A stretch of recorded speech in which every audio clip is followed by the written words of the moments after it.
Hello and welcome to another episode of Property-Pxrn Stars, the premium property podcast brought to you by your hosts David Lindley. And I'm Matt Giggs. And today our guest, our star, is none other than James Skudder from the Country Living Group over in Pembrokeshire. Now today, James is very interesting and he's got lots to talk to us about, but he's actually joining us virtually over Zoom. It's got nothing to do with the fact that he is all the way over in Pembrokeshire and it's a four-hour journey over to London. It's actually the fact that he's so disgracefully handsome that it's not going to do any good for me. We've banned him from the studios. We've banned him from the studios today. The further away you are from us, the better, I think, mate. There's no chance of me getting a beard like that, guys. Welcome. No, welcome. So, James, there's lots for us to talk to you about today, and but I think maybe the best place to start is if we talk about your journey into a state agency and what's led you to creating the Country Living Group and what that looks like for you today as it stands. Yeah, of course. So I've been in the industry for 20 years now, which is a long time, really. I mean, I find it very hard to come across people who've got that much industry experience, and certainly a lot of the agents that I deal with in my area, very new to the game. So yeah, my story is very simple, really. I mean, I came from school, didn't really know what I wanted to do. I was quite lucky at the time that I came from school that they were, experts in the sort of field of sort of advising which route I wanted to go down. I didn't know what I liked. I didn't know, which direction I wanted to go. And, I went to a careers office one day and ended up sort of talking about my journey of wanting to work. And they kind of guided me in a path of sort of sales. And originally my journey was going into the sort of car sales route because I had a passion for, cars. And that was the only thing that I really seemed to have a passion for. So at the time they were trying to place me within a car garage locally, but unfortunately there was no positions. And they approached me one day to say that we haven't got any positions within the sort of car industry. However, have you ever considered a state agency? And at the time, I was very open to anything, really. I just wanted to kind of, start a journey or a path into one direction or the other. So yeah, I went for an interview at a local estate agents, and on the day that I went there was two of us that was due to have the interview. The other person didn't turn up, so luckily I was fast tracked in. But I started my journey in the rental department. I started at the bottom, and I was doing rental inspections and that sort of thing. And I slowly was phasing into the sales department. And my predecessor Dominic, who sort of saw something in me, tried to transition me across into the sales department. And slowly, I kind of transitioned from rentals into sales, and I started an NVQ, and quickly, I was thrust into the sales department, really. So, and that that I enjoyed a lot more. And my career, I've gone through being negotiators, trading negotiators, senior sales negotiator. Then I was managing departments, and before you knew it, I'd been in industry for 10 years, and still in my mid-20s. So it kind of feels like it's happened quite quickly, but over the past 20 years, it's been a hell of a roller coaster ride. And so coming from the point when you set up Country Living Group, then so you were doing your own thing, you were out there for the first time under your own steam, so to speak, and you could have done anything within the industry. But is it fair to say that you've positioned yourself and your business in the premium marketplace in Pembrokeshire? Yeah, 100%. So, I mean, initially, obviously, so the first 10 years of my career was rental department, sales department, but more of a core sales up to, the value levels weren't more than, $500,000. So, the luxury, market for me wasn't anything that I'd ever experienced before, but I did 10 years straight in the industry. And I think what happened was I burnt out. It went right through my 20s, and, whereas a lot of my pals were, partying, I was grafting away, but I think I sort of burnt out after about 10 years. And I ended up taking a year out. And during that year, I kind of realized what I enjoyed doing. I kind of refocused on where I wanted to sort of take myself. And yeah, the luxury market was something that came to me by just chance, really. There was an opportunity that came up with Fine and Country within the core brand I was working at, and it was a scary jump because it was nothing I'd ever been involved with before. But the second I went into it, I absolutely loved it. I got a passion for luxury now, and it's what drives my energy. So I kind of over the last 10 years or so, I've made that my passion my paycheck, as they say. So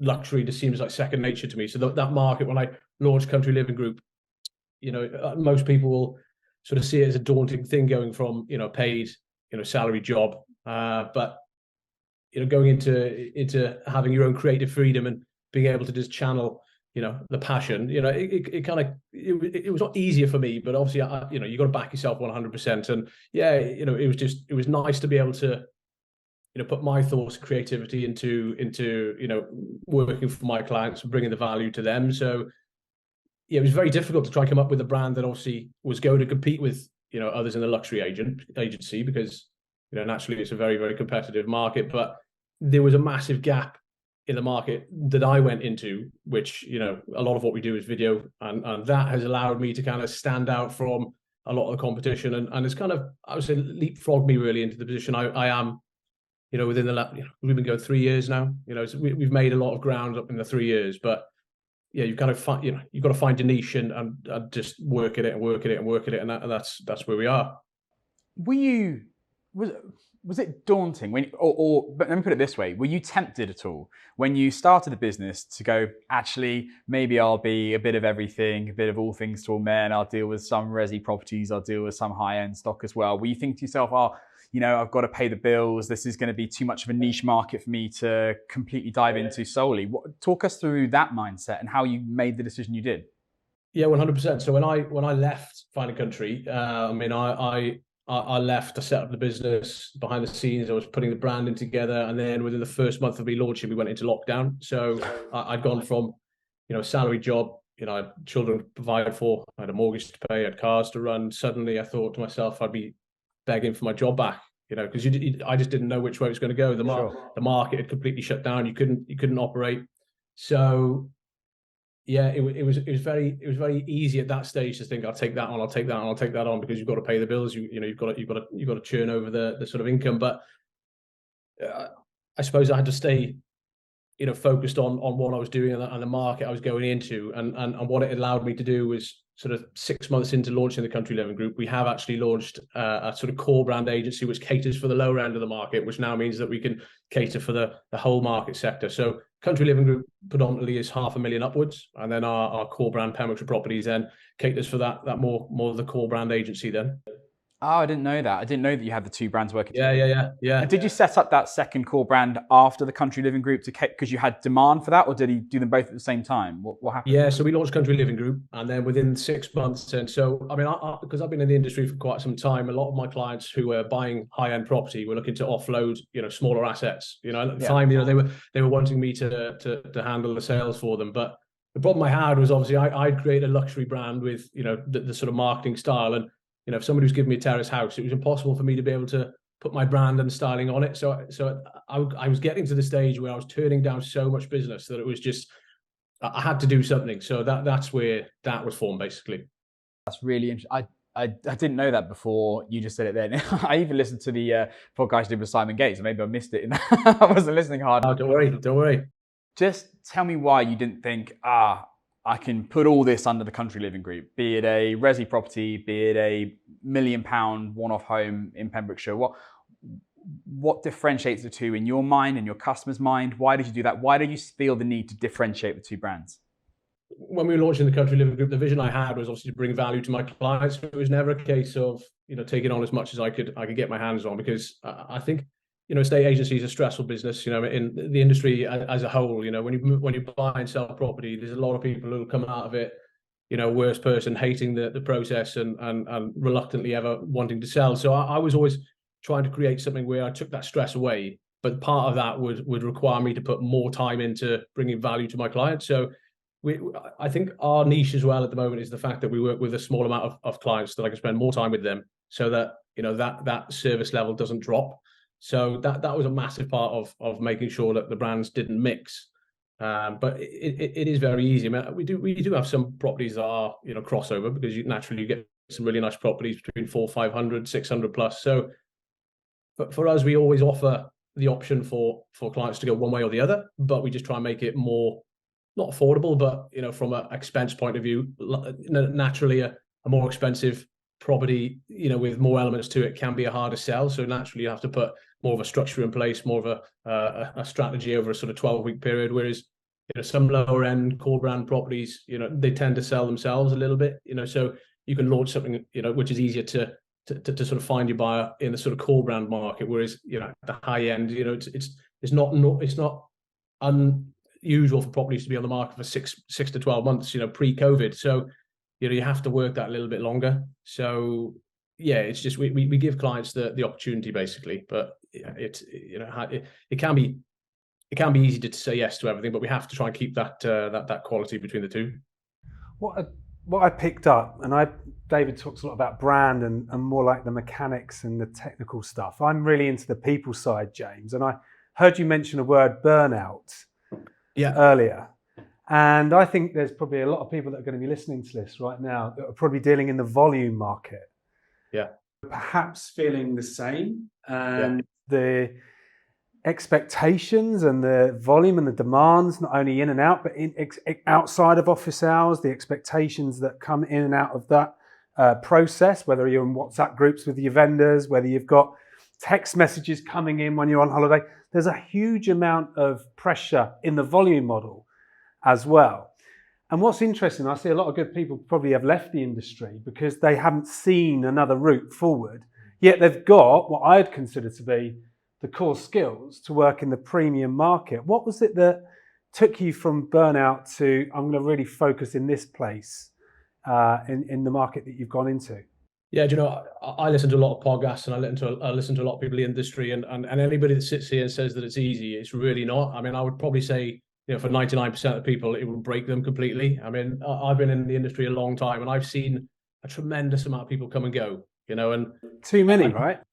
Yeah, it's crazy. It really is crazy. But I don't think a lot of people from the outset will see that, what goes into the day-to-day of, not just, pre-market, mid-market, post-market, managing expectation. It's such a difficult thing. And I think estate agency has changed hugely over the last 5 years. And especially since COVID's come along, I think a lot of people have that expectation of the property needs to sell overnight. If it doesn't, why isn't it? So you're having to manage that expectation of, what are you doing for your money? So I think a lot of people see the glitz and the glam from the outside, and there's a lot of agents who are, far more successful than I am that, I look at them and, I think it's easy to cast the sort of thought that, it is easier than it is. But once you get into the industry, you have to work out that, not all business is good business, and it's about, working with the people who want to work with you. So, I make sure that the quality of the clients we work with, has to be, spot on with, our core values, because at the end of the day,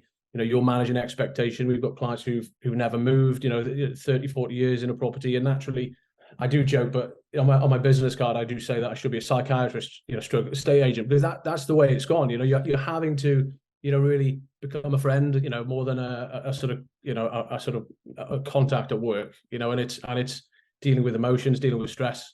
So that the industry is very fast paced, and it'll eat you up and chew you and spit you out before you know it. So you've got to have rhino skin with it for sure. I mean, you probably see that a lot in the industry. It's a very competitive place, and more so now with the way the sort of self-employment is expanding. It's growing so quickly. It's an emotional industry to work in, to be a part of, to manage. Yeah. And the best agents that I work with are always constantly working on themselves, because as you've quite rightly said, you need resilience. You're going to have, at the minute, in any estate agency, they'll be lying if they challenge this. You feel like you're moving a step forward 1 minute, and then you're 2 steps back the next. So you've got to have this kind of bulletproof mentality, this resilience, which hasn't been created in the last 3 years. Because in the last 3 years, the market's gone from booking people in to view a house which they're going to buy, to booking people into a property that they're going to view, and they're going to go, well, I might just look at some more and take a little bit longer to find. So the challenges and the expectations are becoming far more difficult or challenging to manage, should we say. But how do you manage your mindset, James? Because immediately from speaking to you off camera to seeing what you've achieved online, I've been watching you from a distance.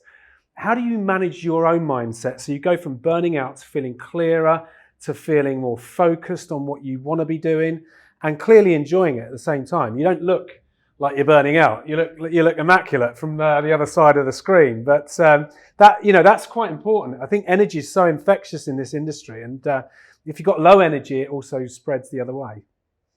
Yeah, you're a product of what you put in. Comes out. So it's a reflection of the efforts you put in. So yeah, 100%. It's really difficult. Is it possible to find the right balance? I mean, I'm of the mindset that you have to have very difficult conversations with clients. So nothing is easy, and if you go into it thinking it's going to be easy, again, you'll find out very quickly, and that's why you see such a turnover of staff in the estate agency world. It is difficult, it really is. I mean, I suppose because I've got a bit more experience behind me, I've been through tougher markets. I've been through the boom in 2007, so I came off the back of that. I've worked through the recession. So for me, it's just about adapting to the market that's out there. Obviously, if it gets tougher, you've got to have tougher conversations, but you have to outwork your competition. You've got to be the one that is putting the quality out there, and I listened to a good podcast the other day that says if you act to be number one, you need to act like you're number two, so you've constantly got to keep pumping the quality in the other side. But it's very difficult to find that balance. But I work with good people, and I'm only as good as the team around me. So yeah, it's about basics, really, putting the hard work in, concentrating on the basics. The estate agency isn't rocket science, but you've just got to have consistency, discipline. And most successful agents will tell you the same thing. On that note there, so you were talking about the two brands that you have. So a couple of questions. The first question is, are you running both of those, or are you very much the face of Country Living Group, the more premium of the two brands? And then related to that, in terms of how you manage your working week, do you limit the number of properties that you take on? How selective are you, especially in the premium market? Yeah, so I've got a colleague that runs the sort of core brand agency for me, and he's always operated in that sort of core brand value range. So for me, we meet daily. We put goals in place. We make sure he's disciplined with his structure so that becomes a well-oiled ship, and I don't have to be too involved. Obviously, there's going to be certain situations where clients who've dealt with me for a long time might only want to deal with myself. So there are instances where I do get involved, but yeah, I try to advise and mentor and kind of put the right steps in place for that to do well, and they've been going for 2.5 years now, and they're they're one of the competing agents for market share and dominance, so they're doing really well. But the Country Living Group, I try and focus my energy on that solely, really, but it's because I only operate in the sort of quality market, the sort of luxury market. I've got to be careful that I don't get sucked back into that. I mean, if somebody asked me to value a mid-terrace house, I'd struggle. I really would, because it's not my forte, really. So I make sure I have the right people to put in the right place to take on the jobs and do the things that I'm not that good at. So yeah, the team is a big part of it, but it's a challenge. How much of your decision making's been around what you want to be doing? So in other words, the particular area of the market that you're working on, how much of you coming away from the core brand or the core market as such is to do with the kind of value that you want to bring in that higher end? Because it just feels to me like you've gone on this career path, and you've just realised as you've gone through your career path with experience that you've got more to offer the higher end of the market. It's possibly an end of the market that's going to suit your skill set and experience. Does that make sense? Yeah, definitely. I mean, I just enjoy what I do, and I think that massively helps. I mean, I try not to look back, but as long as I'm enjoying what I'm doing, working with the right clients, there's going to be peaks and troughs, but the market for us in the area we operate, over the past 20 years has only gone one direction, and that's up, and that's going through everything from Brexit, wars, a health pandemic, which is predominantly had or could have had a huge impact on property prices. It's only driven the market one way. So yeah, I massively enjoy what I do, and I think when I got to that stage of having burnout, Matt, I mean, I fell out of love with it, so I needed that time away to kind of realize what I was good at, and I love the hustle and bustle of it. I love meeting new people. I love creating relationships. For us now, it's about creating clients for life, so people who buy and sell, naturally over my 20-year career, I've dealt with people 3 or 4 times over. So the care package and what we've built around looking after those clients. It's really important to me. But the second that I don't enjoy what I do, I mean, maybe I'll question which direction I go from there. Well, just quickly before you move on, what's been your best sale or most enjoyable sale this year so far? We're in October now, so I'd probably say for some pinch yourself moments. So for 3 years into the journey we're at the moment, we hold one of the record sales for a most expensive residential sale in Pembrokeshire. But we also have just sold a property which is also one of the record sales within Carmarthenshire. So for an agent that's fresh to the scene for first 3 years to be able to do that, we sold our first property north of 2 million this year, which was a goal that I set, back in January when we put our goals and our targets together. That was a goal that we wanted to try and do, is smash that £2 million market. And for the postcode areas we operate in, it's a very, very tough marketplace. So that for me has been a massive highlight. But it kind of reinforces that what we're doing, we're moving in the right direction. When we launched, we went from selling properties, 300,000-400,000, and we've got properties on our books at 4 million. So the transition has been unbelievable, and it kind of steadies that I'm on the right path, really. Tell me about that £2 million one, the one that you was referring to just then. How did that come about? Would you mind me asking that? Yeah, of course. So funny enough, it was marketed with another agent, and I kept in touch with them. We do a lot with direct mail. So for us as an agent coming new onto the scene, you have to be able to make sure that you're targeting stock that isn't selling. We have a unique brand and a unique marketing style that I rave that there's no other agent out there that can put the production in place that we do. So if a property is beautiful and I want to represent it, and the agent isn't doing the job, then we target. We send some direct mail letters out. We do a lot of door knocking, but it's I want to make sure that I'm on somebody's shopping list so I can get in front of them to have that conversation, to showcase what we can do. And then naturally, obviously, if they don't pick me, it's just I've got enough experience and thick skin that if I don't win that instruction, that's down to my processes and making sure that I improve and I'm on to the next then. But yeah, that was one that was on with another agent that we just kept in touch with, direct mail. And I think the lady said that I'd written to her 3 times by the time she even invited me through the door. So persistency helps, and consistency and discipline with making sure that your processes are in place will help. I can vouch for that. It's a really interesting point, actually, because in the world we live in, we only ever see certain parts of a business's marketing effort, I think. So we would see, if we're connected on social media, we would see all of the videography that you do, and I want to talk about that in a minute. Underneath that goes a whole raft of, from what you're saying there, direct mail, offline marketing that you're doing. Talk to me about that, about the proportion that goes into each side, your online marketing, your offline marketing. What do you do that's physical? And then we'll get onto the digital stuff afterwards as well. I'm interested in that. Through a lot of my estate agency career, I've always been based in a high street office where, naturally people come in, they sit down, they waste your time for half an hour, 45 minutes, they go out, they take a load of window, details with them that they're never going to come back to and use. So now what we've done is we've moved our office into an industrial estate. So it's very private. It's invite only. Our clients can park outside the door. I can have a cup of coffee waiting for them, and it's very much that experience around what we do that starts that process off. But for me, I just stick to the basics. And I've learned this off other people through the industry. And it's we manage our vendors well. We manage our buyers very well. We prospect, we make that very disciplined and consistent around that, but we also sales chase, and we make that as part of the process as well. So those 4 key things, if you can get disciplined and consistent with those things, the rest naturally will take care of itself. But the video element and everything that we see out there, I use that as my shop window to get noticed. But behind the scenes, we do a lot, pre-valuation, mid-valuation, post-valuation. There's a lot that goes into the back end of it. So quarterly and weekly, monthly, we put campaigns in place, whether that's door knocking or direct mail. There's a selection of tools that we have, but these are things that are all new to me coming into a business where I'm naturally going on my own. These are things that I've learned, and just picked up. I mean, when I started in the industry, nobody really taught me, how to do the things I do. I was just curious. I was asking the right questions. I was spending the right time with the right people.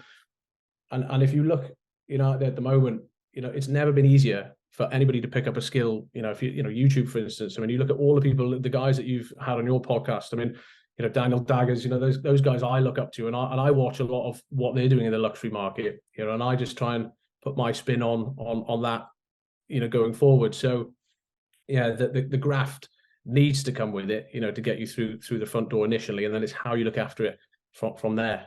You bang on about YouTube as well. Just to let you know, there's a new estate agent coach on YouTube at the minute called Matt Giggs. Feel free to download and subscribe. But no, seriously, you're right about Daniel Daggers. I mean, I've been following him for 5 or 6 years, and reached out to him just before lockdown. We got to meet up, and he's kindly come onto the podcast and kept in touch. And I think great agents, and I think, David, we've met quite a few already, they want to learn and collaborate. They want to share. They want to experience what other people are doing well, but equally not try and be somebody else, because they understand that they've got the gifts themselves and the unique skills, which they can broaden out through their own values and businesses. So I think you're right. There's so much good stuff out there to go and watch. And it's good to see you taking that action. Yeah, I mean, we talk about find a country, and I used to come to a lot of the conferences, and a lot of people sit in the room and write things down, but it's the 1% of people that actually put that into action going forward that will actually progress into getting the results. And I would sit in a lot of these conferences, and I wouldn't necessarily write 100 things down, but there was always 4 to 5 things that I could implement into what I did to improve. And yeah, every day is a learning day for me, but I have to make sure that I'm constantly learning. And there's far better people out there in the industry than me.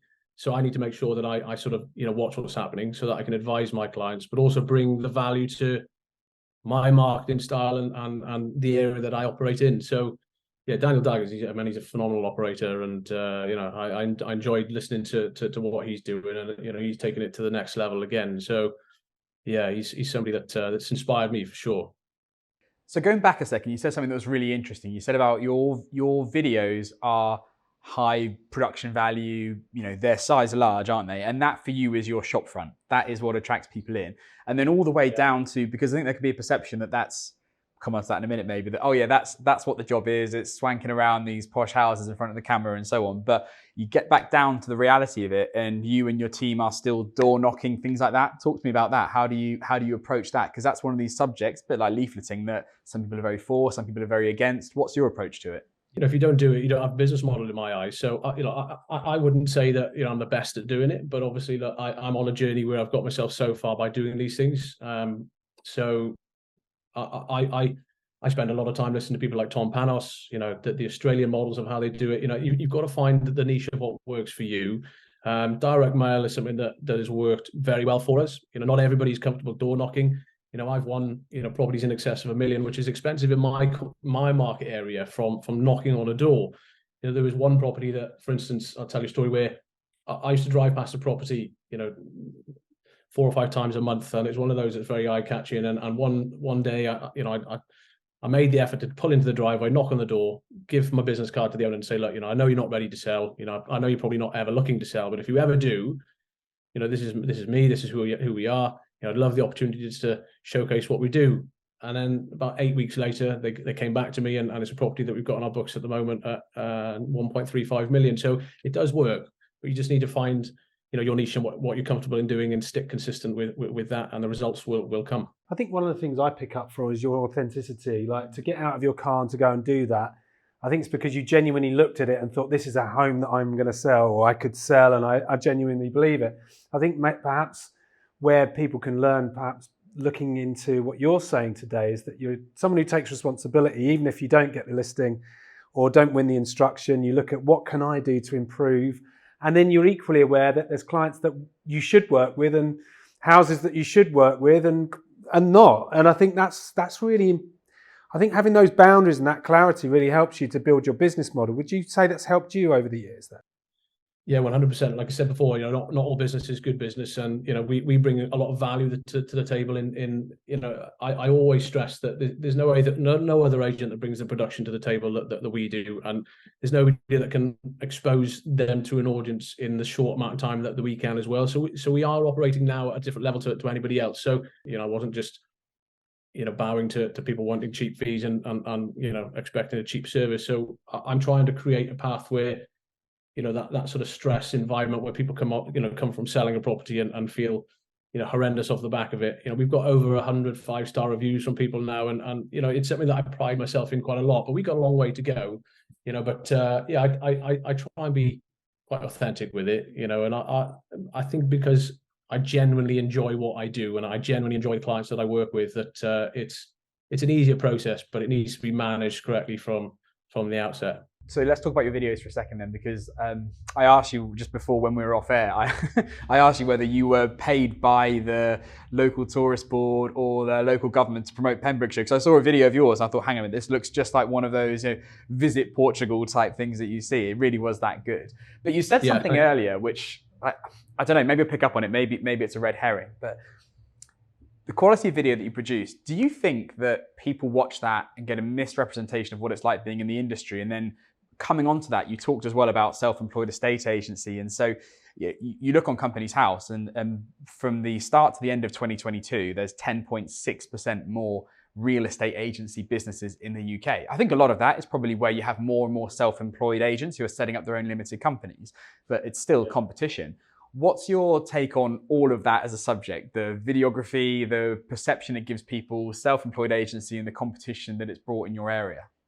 Yeah, well, the video side of things was something that I fell into again. You know, when at my time at Fine & Country, I remember having a conversation with Simon Hawksley, because he was somebody that I looked up to quite a bit with the videos that he was doing, and at that time there wasn't anybody going to the production levels that he was, and he gave me some great advice. And yeah, when we launched Country Living Group, there was a huge gap in the market where people just aren't naturally comfortable being in front of a camera. And today, you know, I'm not 100% comfortable, but you know, I put the effort into to make sure it comes out the back end like that. But you know, each year we put out a blooper reel, and you know, just to kind of show people that I am normal. You know, it's just, if somebody's got a nice house, you know, I want to go to the extreme lengths of marketing the lifestyle of what, you know, attracted them to the property in the beginning, and whether that involves a boat or a helicopter. You know, it's always nice to have that creative freedom to be able to do that for our clients. And the more engaging you can make those videos, the more they get watched. I mean, I went down the rabbit hole of launching a TikTok channel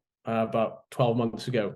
And unless you embrace these things and put yourself out there and commit to it, you know, you never know where it's going to go. And we've got videos that have been seen 2.5 million times. You know, we've got 36,000 followers. You know, it's crazy how quickly you can grow by putting yourself out there, and you know, nothing happens inside your comfort zone. So unless you're prepared to do it, you know, nothing changes if nothing changes. So for me, it's always a case of, you know, pushing the boundaries to see, you know, how far we can go with it. I've managed to introduce most things into videos. The only thing I haven't been able to do is get on a horse yet, but I'm hopeful that somebody will let me ride a horse through the grounds of some sort. It's one for the bucket list. TikTok, just quickly on that, I've resisted it. I don't know. I've got no idea about how are you finding that. Have you got anything from it? Are the numbers off the charts? Are you seeing any business directly from it, or is it another avenue that you can tell vendors that you are promoting properties through? So you can only imagine the conversation if I'm sitting down with someone who's sort of 50 plus, and I'm trying to talk to them about TikTok. It's never going to be the easiest conversation to convert. But yeah, for me, it's about engagement. It's about putting you in front of a different audience. For the first 6 months, I was loving it just as a platform, really. The algorithm is far easier to crack on TikTok than it is on the likes of Facebook or Instagram. I don't know if you spoke to anyone who said the same thing, but we've managed to grow far quicker on TikTok than we have on the likes of Instagram. But you never know who's watching. You never know who's tagging who. And for me, you know, the more views, you know, it'll put you in front of the right audience. So recently, when we've had some very, very over the top views, you know, north of 2 million, which, you know, I never thought would ever be possible. I have started to get some leads coming through. Now, they're not of the best quality, but it does, you know, tell you that once you get to a level, you know, people, you know, the right people are seeing what we're putting out there. But yeah, Instagram I find very hard, but we work it constantly. Facebook, we try and keep more of a sort of a polished platform, really. So a lot of our more polished videos will go onto the likes of Facebook, whereas Instagram will try and keep it more short form content. Yeah. TikTok will try and also sort of vary up the content, you know, a bit quicker, you know, change up the music, that sort of thing. So we vary it across all the platforms, but yeah, you have to just fully embrace it, you know. And if you're not utilizing social media to your benefit, you know, you'll quickly get left behind. And I think that's where we've been able to sort of leapfrog a lot of people, very old hat estate agency, you know, ways that, you know, you're having to run your ideas past somebody else. And we've had approaches from other agents who are having to run ideas past corporate brands who aren't open to doing that, and they're just sort of stuck. So I think it's allowed us to sort of pull away a little bit quicker than normal, really. There was definitely a bit of fear behind a lot of people about being left behind in those stakes, especially other agents that have got to go through the permission to do the marketing on those platforms. Just taking you away from that kind of, I suppose, that area of marketing and going back into what I'd consider to be, you being 20 years in the industry, I'd imagine that you probably learned the more traditional methods of selling a property, speaking to people. The good old-fashioned telephone call or meeting somebody to go through the details or whatever. How much of your sales would you say are made through prospecting the right buyer, by finding the right buyer for one of your properties because you've built up your database well enough with enough contact to be able to understand people's needs? One major tool that we utilize is WhatsApp. I don't know if you spoke to a lot of people who are using WhatsApp. WhatsApp for me is an absolute game changer. The ability to talk to somebody quickly in a different country, it does speed up the whole process. So WhatsApp is a huge part of what we do. Especially for the sort of client care, the quality around sort of looking after your current stock as well, but also with buyers, having that quick access. People want to consume content quickly, but they want access to properties quickly as well. So social media for me has allowed me to put properties out there pre-market. So we built up quite a following from me posting properties before they go to the market, which I know a lot of agents have started to do and will do. And I think that's where I always say this, but I think in 5 to 10 years time, social media will overtake the likes of Rightmove, because people want access to properties quickly. Video content is so big that you can reach 10,000 people in 24 hours, so. Yeah, and I think the reverse of that, like Rightmove, you're in amongst hundreds of thousands of properties, whilst with social media and done well with targeting and those kind of things, you can literally put the right property under the right buyer's nose, so. Yeah, 100%. We've just sale agreed a property just shy of $1 million from a 30-second reel that we did, which in years gone by would never be the case. But unless you're doing it, unless you're consistent with it, and that wasn't a sort of presenter-led video. It was just, it was a 30-40-second reel where people can consume content quickly, but they get access to working out whether the property suits. And for us, it's become quality over quantity, and a lot of people are and coming off the back of COVID, where people were making decisions from distance. We were getting a lot of buyers coming from outside of area, traveling to Pembrokeshire to buy property. So my marketing stance is I market properties to the best possible standard and give people access to tools that will allow people to make that decision, so that they know they like the property. Then it's just a question of whether they emotionally connect with the property when they're physically there. So a lot of the legwork is done with the marketing that we do, professional photos, the video content. Everything is put out there for people to consume, because we're always the last people that they come to, right? You find a property online, you'll do your own research, you'll drive around the area. Once they've made the decision that they like the property, then they come to the agent at the last port of call. So yeah, for us, it's making sure that people have access to as much content as possible to work out whether they're going to buy the property or not. A question for you, James. So if you were talking to an agent today about videography and they were about to embark on that whole world, and they're on the fence about whether they're going to present those properties themselves or just do the video tour, a high quality, high caliber videography tour, or whether they're going to be a presenter-led agency like you are, what would you say to that person, and what difference does that make to your business?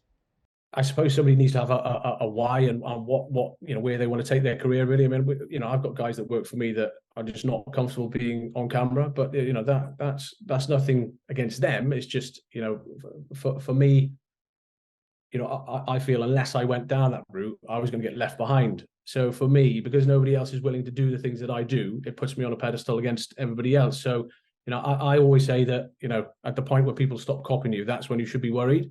So as long as I'm the one sort of pushing the boundaries and putting myself out there, then naturally I'm going to give myself the best chance of being successful. So I'm trying to work with my guys to kind of get them in front of the camera, which it will come. I mean, when I first started, it was I was like a rabbit in front of a headlight. I mean, it is difficult to put someone in front of a camera and try to act normal. It's not a normal thing. So yeah, you have to work at it really. But if if you don't step out your comfort zone, magical things don't happen. And even me being on a podcast like this today, I mean, and 3 or 4 years ago, I probably would never have done anything like this.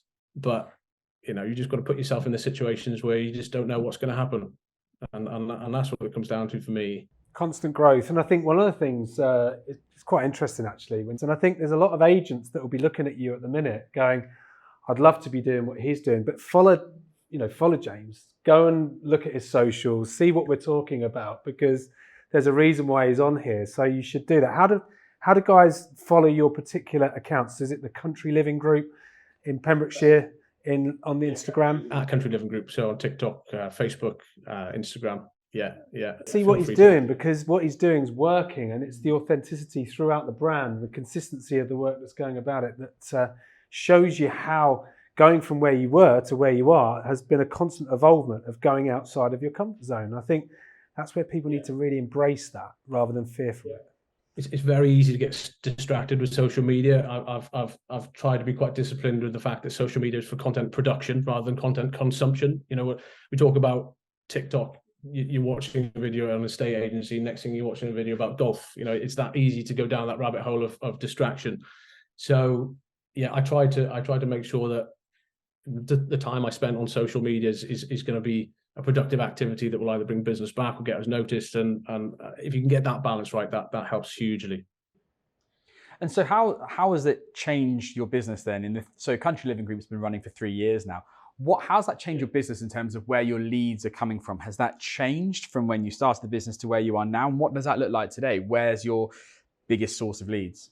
So when I first started, I started with nothing. I had a cold database. I was known by a lot of people, but I quickly got that mindset of it's not what you know, it's who knows you. So I was putting myself out there as much as possible. When we first launched, we put out a launch video, which we put a big budget behind to get in front of people, and that helped massively for us to be noticed and a new agent on the scene. That the leads. Now we've pushed more into becoming a bit more of an attraction agent. So the first 3 years have been solid graft. I'm not gonna lie, it's been quite difficult, and especially going through something like COVID. But I think COVID, because of the video elements that we'd put in place in the beginning, allowed us to sort of push, through and sort of the spotlight was on us in a big way. So yeah, a lot of people were looking to us for the video content for the properties that they couldn't get access to in person. So that helped massively. But yeah, the leads are coming organically. But I always say that you're always at your most vulnerable position when you're at your most successful point. So it's important that you don't take your foot off the gas. So obviously we're in a position where I think I'm quite lucky to be where we are at the moment. It's so important that you keep grinding behind the scenes, the direct mail, the contact that So if you get to the point where you take your foot off the gas, naturally everyone will catch up with you and you'll get caught out. So it's really important to make sure that you keep that discipline behind the scenes as well. I love that quote, by the way. That's just been ringing around in my head as you've been talking. It's not what you know, it's who knows you. Yeah. And then it's what you're known for by those people, right? And I think what you've done is you've built that reputation very quickly. Within 2-3 years, it's amazing progress. It really, isn't it? It is amazing progress. So any agent out there, if they put themselves out there, wonderful things do happen. You've got to work hard, keep the basics, consistent, and video. If you're not doing video, video is the one thing I would say that's got me where I am really. So, and I'm always looking to better what we do, with the next videos. And yeah, it's very hard to stay inspired, but I think a lot of people who try and replicate what we do keeps my pencil sharp, which is great, really. Strange question for you, James. If you were going to start the Country Living Group again, or more to the point, you're at day one of starting your own business there, you've made the jump. Yeah. What mistakes have you made between then and now that you would say to someone, this is something that I could have done differently, this is something that I regret doing, I wasted some time here, I got caught up in this and it wasn't important. Looking back over that 3-year period, is there anything that stands out to you that you think, I could have done that differently? Yeah, I think everyone's journeys are different when they launch them. And for me, I went from being employed for 17 years to suddenly completely on my own, not really knowing which direction to go. I knew I could sell houses, and I knew I was good at forming relationships. Yeah, I think there's a lot of lessons out there, but the thing for me really was just backing myself 100%. You know, I knew, you know, I was selling luxury property for a brand, you know, and then I went from selling for a brand to doing it myself. So I think a lot of people struggle to manage the freedom around being self-employed, and I think that's the key part of it, is making sure you got your structures down, keeping to your basics, just grinding hard, you know, putting the calls in, putting the prospecting in. You know, if you structure your diary in the right way, you know, and you manage your time well, you know, the results will come in time. But I think people expect it overnight, you know, and I've been going out for 3 years, and I still think I got a huge way to go yet. So I think there's loads of lessons that I've learned, you know, staffing, you know, when do you take on staff, you know, what kind of staff do you need? It's all been a learning curve for me, really, and especially with the core brand agency. You know, once you get to the position of, you know, you feel like you're plateauing, you can't do any more than you're doing. You've only got one pair of hands. There's only so much time in the day. You know, staffing is a key part of making, you know, success follow. So yeah, I wouldn't say I'm perfect, but you know, every day's a learning curve for me, for sure.